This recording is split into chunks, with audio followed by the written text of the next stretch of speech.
От момче без квартира до управител на агенция за недвижими имоти. През 2018 година, когато дойдох в София, не можех да си намеря дори квартира.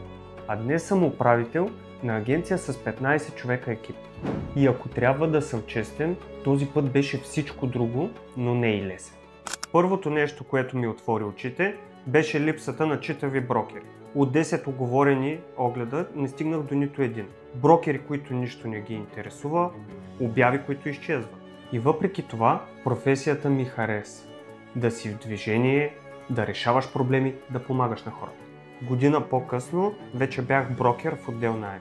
В началото целта ми беше проста, а именно да се науча да затварям сделки. Но с всяка изминала седмица и с всяко не, което получавах, започнах да си казвам: искам повече, искам да бъда най-добрия.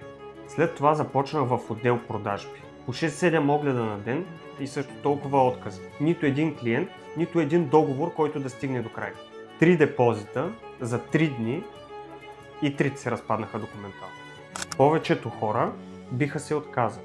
Аз бях разочарован, но разбрах, че по-зле няма на къде, значи тръгвам нагоре. И така и стана.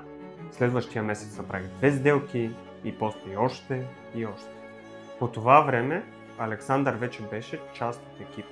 Оказа се, че имаме една и съща визия да създадем агенция за ново строителство с голям избор на сгради и без комисионна за клиент. Стотици разговори, стотици откази, но все пак знаехме, че ако издържим достатъчно дълго, ще постигнем успех. Така започна Modern Home.